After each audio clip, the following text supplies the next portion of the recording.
सरांनी कराळे गुरुजीनं माझ्या झडत्या जरा चांगल्याच आवडून राहिल्या तर दोन झडत्या मला म्हणे पण मला झडतीची काहून सवय लागली मित्रांनो सांगतो मी फक्त अर्धा मिनिट घेतो मिरचीला पाणी देतो मिरची बायको तोडते मी पाणी देतो हिरवी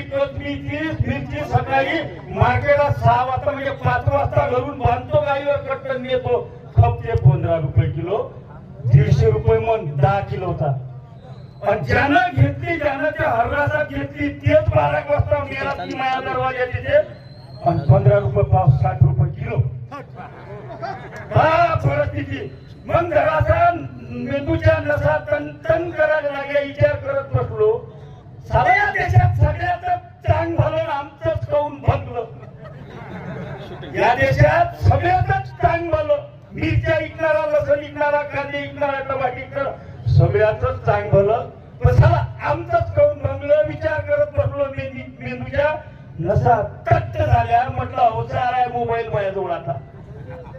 अवचार आहे मोबाईल माझ्याजवळ आता सोशल मीडियाचा प्लॅटफॉर्मात सुद्धा चालू कर म्हणून मग जरा पुण्याच्या धनके देणं चालू केलं मित्रांनो बच्चू भाऊनी एक उदाहरण दिलं 2 उदाहरण माझ्या डोक्यात नसते हिचा मुख्यमंत्री एवढा लबाड काऊ जगात नसेल म्हणते असा लबाड बच्चू भाऊ त्याच्या हात काहीच नाही हो मी लिहून चालते त्याचा कार्यक्रम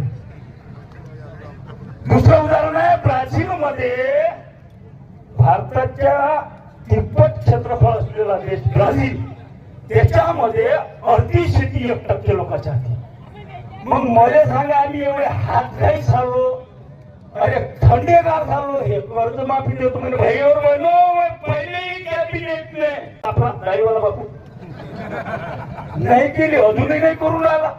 हे नाही करून राहिले मालाले भावही नाही देऊन राहिले मदत एखादी तुटकी फुटकी देते बच्चू भाऊ यांना ब्राझील सारखं करायचं आहे या देशाची 50% शेती आला अंबानी सारख्या गजात घालायची आहे अशी माझी शंका आहे खरी आहे का खोटी गोष्टी मी एका अर्ध्या मिनिटात 2 झडत्या म्हणतो अरे शेतकऱ्याचा 7-12 करतो म्हणे कोरा कोरा अरे शेतकऱ्याचा 7-12 करतो म्हणे कोरा कोरा आता कुठं दसला पोरा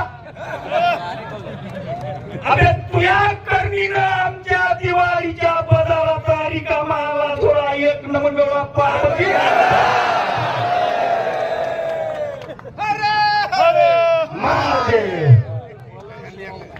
एक म्हणतो ना